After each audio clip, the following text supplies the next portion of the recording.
Saya di PBIPSI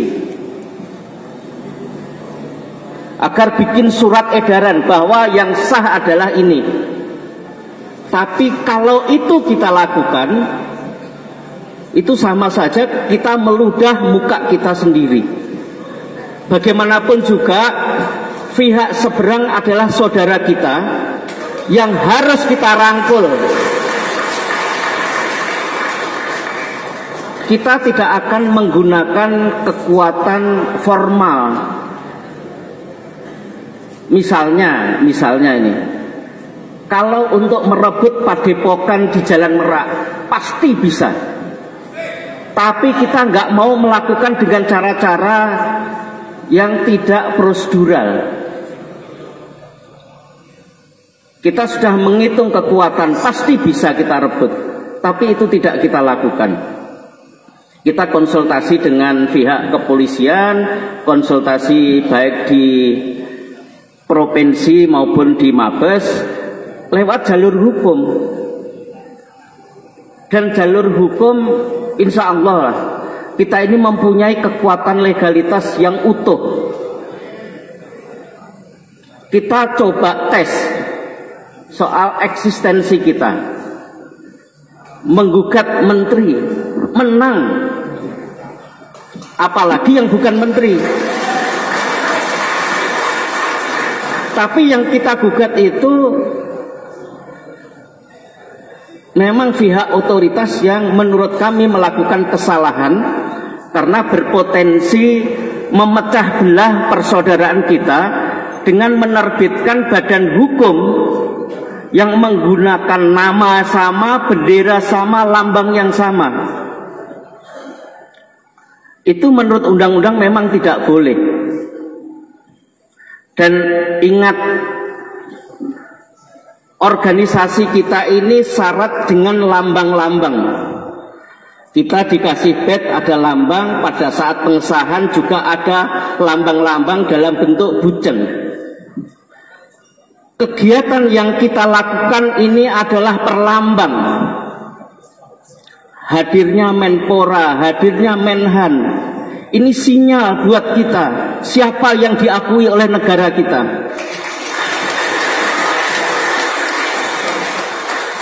Begitu juga hadirnya PBIPSI nanti. Saya kira itu sudah cukup. Kita harus tetap pegang prinsip menang tanpa ngasorake.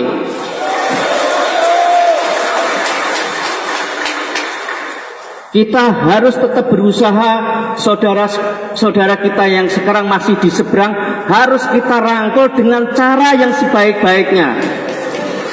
Kita tidak boleh mengintimidasi siapapun, apalagi minta tanda tangan dengan meterai, nggak perlu kita lakukan.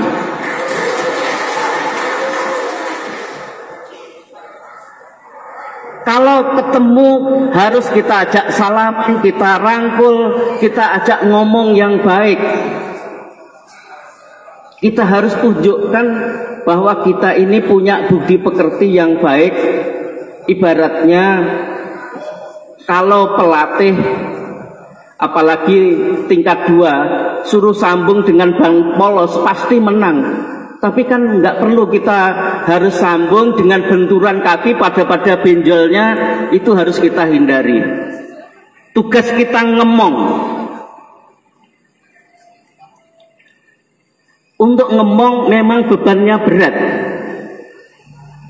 Terkadang kita harus menahan rasa malu. Apalagi kalau kita sudah mengikutkan gengsi kita. Sekali lagi kita dipesan oleh Majelis Luhur agar menunjukkan cara-cara organisasi yang mengedepankan budi pekerti luhur. Kita tidak boleh menang-menangan, apalagi menang dengan saudara kita sendiri. Musuh kita, menurut ceramah dari Pak Kartiko tadi, adalah bangsa lain yang akan mengganggu keutuhan NKRI, mengganggu bangsa kita. Itulah musuh yang sebenarnya. Saudara-saudara kita ya saudara. Kita harus mong, kalau mereka lupa kita ingatkan. Kalau mereka ngajak berantem, ya ngapain berantem? Kita hindarin. Tapi kalau terpaksa, ya namanya pendekar kan. Sama-sama punya mori. Terus terang, ada Mas Pram nggak di sini? Saya dapat SMS dari beliau, merasa teraniaya karena sering latihan digerebekin oleh sedulur-sedulur yang lain. Beliau mengeluh, Mas, apakah kita harus ngalah terus? Kami sudah merasa teraniaya. Nah, perasaan teraniaya itu yang bahaya buat kita. Itu bukan watak pendekar. Beda ngemong, ngalah dengan kalah dan merasa teraniaya. Ini harus dibedakan.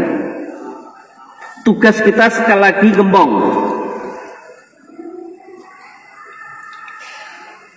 Kita tidak ingin mencari kemenangan dengan siapapun, apalagi dengan saudara kita sendiri. Mari kita jaga agar pasduluran ini tetap guyub rukun. Kita kedepankan cara-cara yang berbudi luhur, menang tanpa ngasorake, dan kalau perlu ngeluruk tanpa bolo ya nggak ada masalah. Ini yang harus kita lakukan. Jadi sekali lagi mohon maaf kepada sedulur-sedulur saya bukannya takut, bukannya tidak mau untuk menang, tapi tugas kita ngerangkul, tugas kita membangun pasduluran yang guyub rukun seperti tema kita hari ini. Karena hanya ikhtiar kita untuk membangun guyub rukun, kita bisa berkontribusi kepada bangsa dan negara kita ini. Kalau kita berurusan dengan saudara kita sendiri, istilahnya anak-anak sekarang capek deh gitu.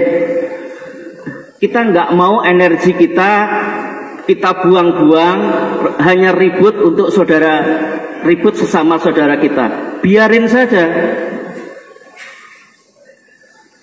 Mudah-mudahan dengan tekad kita bersama, dengan keyakinan kita bersama untuk membangun suasana guyub rukun ini, ikhtiar kita untuk mendidik generasi penerus kita, ikhtiar kita untuk memberi manfaat kepada keluarga besar Persaudaraan Setiati Teratim maupun kepada bangsa dan negara ini bisa kita wujudkan.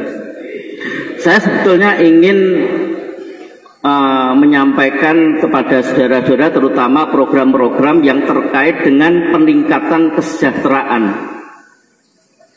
Jadi yang pertama, kita sedang memodernisasi sistem pendataan warga, baik warga baru maupun warga lama. Ini Mas Yobi barangkali nanti sore bisa mempresentasikan. Kita juga sudah membangun sistem untuk mengembangkan koperasi dengan Terate Mart dan Terate Pulsa. Ini kaitannya untuk pengembangan kesejahteraan. Kita tidak boleh menutup mata.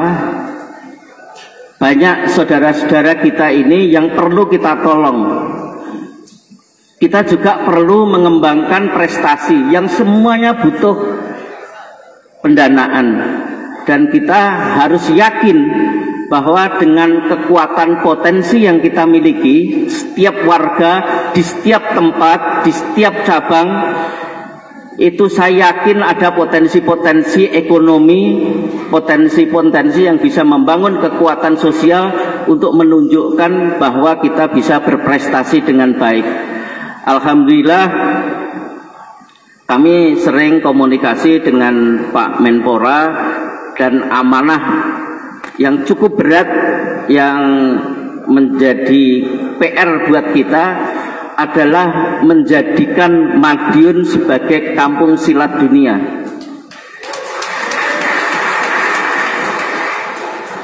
Jadi kita jangan sampai terprovokasi akan memindahkan sekretariat kita dari Madiun ke Jogja ataupun ke Jakarta. Karena di dalam ADART itu sudah eksplisit dan kita sadar betul kita harus melaksanakan ADART itu dengan sebaik-baiknya. Nah, pertanyaannya, kenapa sekarang kita terpaksa harus pindah sementara ke Jogja? Sekali lagi karena kita tidak ingin konflik dengan saudara kita sendiri. Untuk sementara kita ngalah. Pada saatnya kita akan kembali ke Madiun. Mudah-mudahan sebelum bulan Suro ini kita bisa kembali guyub rukun dengan sedulur-sedulur di Madiun. Kita bisa menyelenggarakan pengesahan di sana. Syukur bisa wayangan bareng ataupun ada kegiatan yang diusulkan oleh Mas Joko Hartono dan beberapa teman. Kalau sekiranya Allah mengizinkan sebelum puasa, sebelum suran kita sudah kembali ke Madiun, mungkin kita akan mulai dengan istighosah bersama, doa bersama agar padepokan yang sudah dibangun di era Mas Maji bisa kita optimalkan dengan sebaiknya, baik itu sebagai pusat pendidikan, juga kita ingin mengembangkan akademi pencak silat di Padepokan. Jadi sekali lagi kami mohon tugas kita semua untuk memberikan penjelasan ataupun penyuluhan kepada saudara-saudara lain bahwa kita tidak punya niat sedikit pun untuk memindahkan pusat persaudaraan kita dari Madiun.